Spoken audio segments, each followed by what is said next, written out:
जय हिंद। देखिए, हमारी यूपीएससी एमसीक्यूज़ की जो सीरीज़ है उसमें हमने बात कर ली है, ज्योग्राफी के एमसीक्यूज़ देख लिए हैं। उसके बाद हमने संविधान से संबंधित प्रश्नों को देख लिया और आज हम इस वीडियो में बात करेंगे मिडिवल हिस्ट्री से संबंधित जो महत्वपूर्ण एमसीक्यूज़ हो जाते हैं। मध्यकालीन भारत से संबंधित कुछ प्रश्नों को देखेंगे जो कि हमारी यूपीएससी प्रीलिम्स परीक्षा 2023 के लिए महत्वपूर्ण हो जाते हैं और इनको जो है एक एक करके विश्लेषण के साथ भी जो है समझेंगे। और अंत में आपके लिए जो है एक अभ्यास प्रश्न जो है रहेगा जिसका जवाब आपको कमेंट में देना है। तो चलिए शुरुआत करते हैं पहले प्रश्न से। तो पहला प्रश्न है, मुग़ल चित्रकला किसके राज्यकाल में अपनी पराकाष्ठा पर पहुंची? तो यहाँ पर ऑप्शन है, जैसे option A Humayun, option B Akbar, option C Jahangir, option D Shahjahan. तो इसका सही जवाब है ऑप्शन सी जहांगीर। तो इसको यहाँ पर आप विश्लेषण से देख लेते हैं।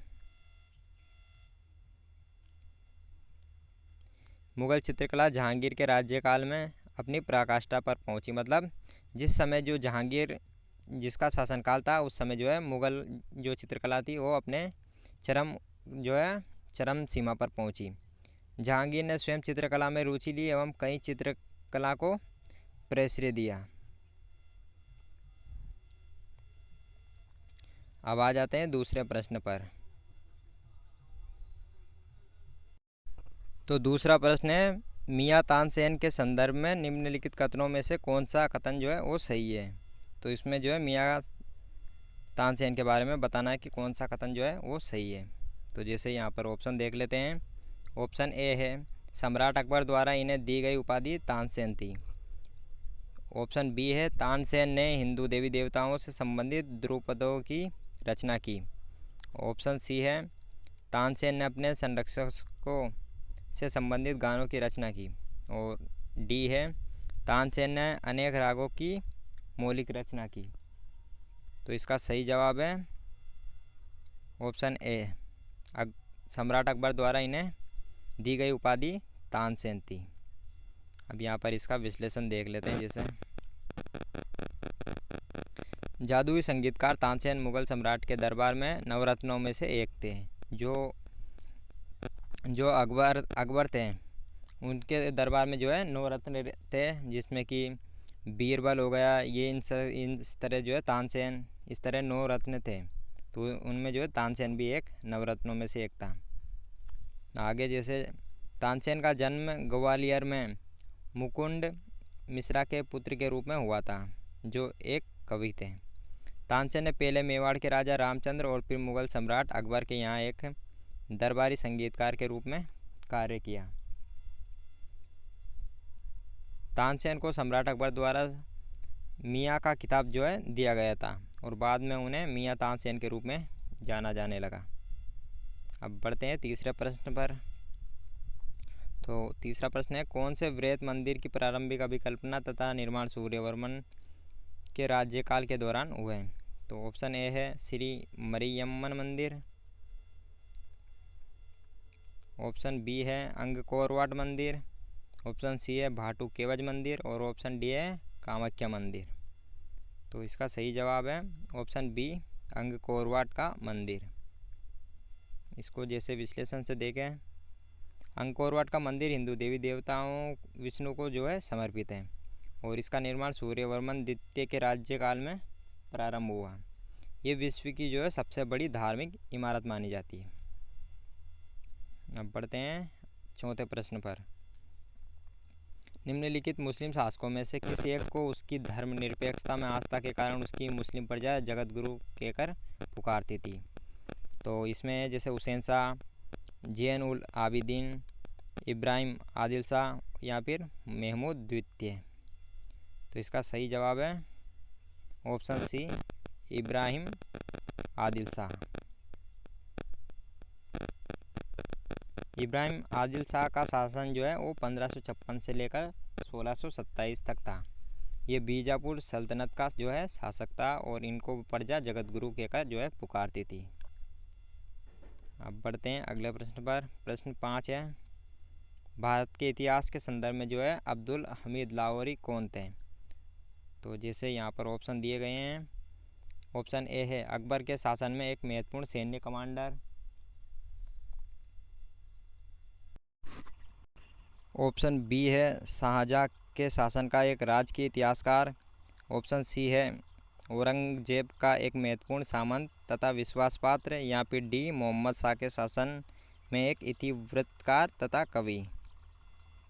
तो इसका सही जवाब है ऑप्शन बी,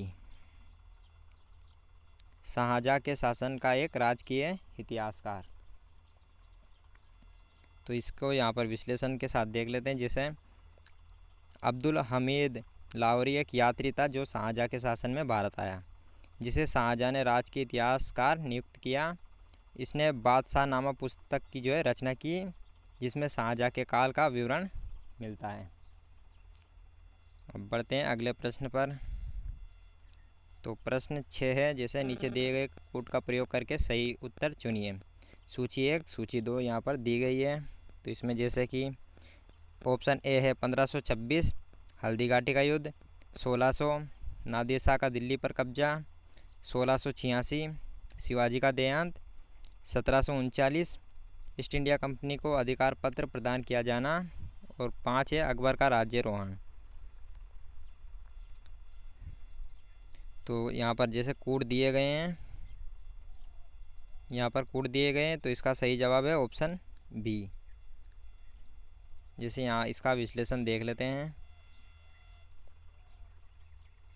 हल्दी घाटी का युद्ध जो है 18 जून 1576 में राजस्थान के हल्दी घाटी नामक स्थान पर मुगलों व मेवाड़ की सेना के बीच जो है ये लड़ा गया था।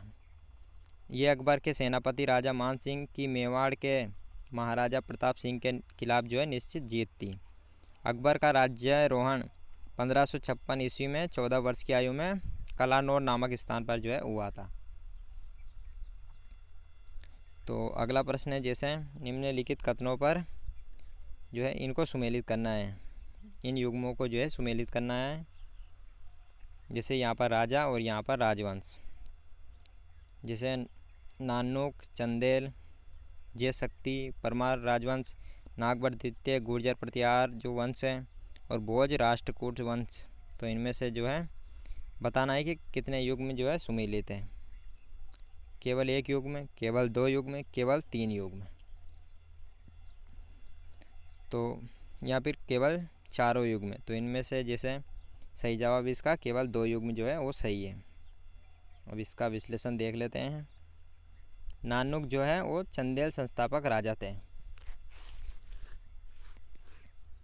और जैसे जय शक्ति और विजय शक्ति वाक्यपति के पुत्रों जय शक्ति और विजय शक्ति ने चंदेल शक्ति को समेकित किया।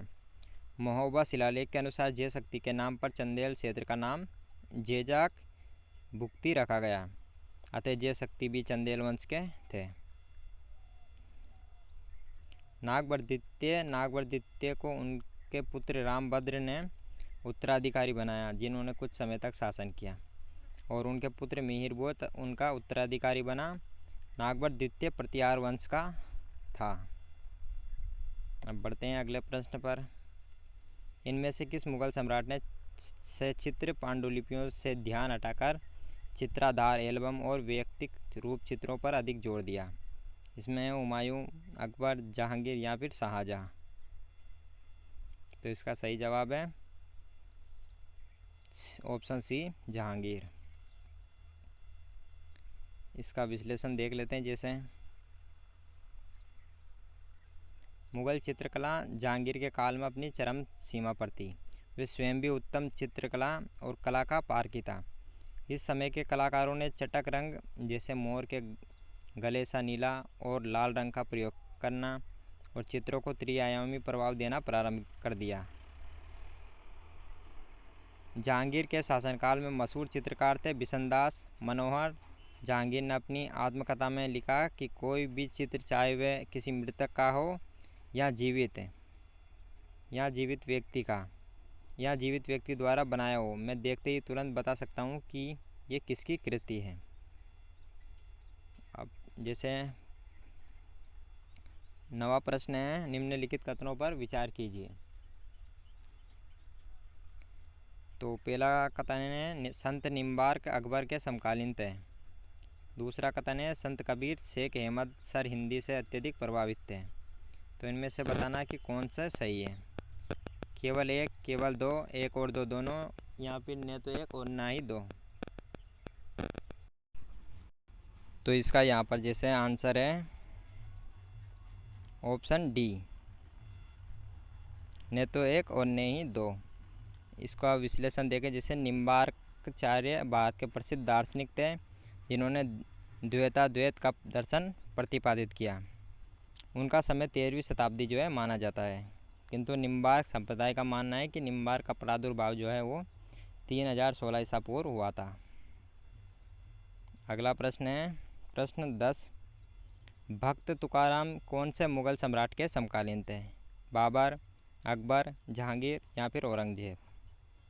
तो इसका सही जवाब है जहांगीर। तुकाराम मराठा भक्त तथा कृष्ण के अनुयायी थे। ये दो मुगल शासकों के समकालीन थे, जहांगीर तथा शाहजहाँ। अब जो है अभ्यास प्रश्न देख लेते हैं यहाँ पर, जिसका जवाब आपको देना है। राजा को अपनी प्रजा से मुक्ति मिली और प्रजा को अपने राजा से, किसके निधन पर बंदाई उन्होंने जो है इस टिप्पणी, ये जो है टिप्पणी की थी? बलबन, अलाउद्दीन खिलजी, मोहम्मद बिन तुगलक या फिर फिरोज शाह तुगलक? तो इसका जवाब आपको कमेंट में देना है। अब मिलते हैं नेक्स्ट वीडियो में।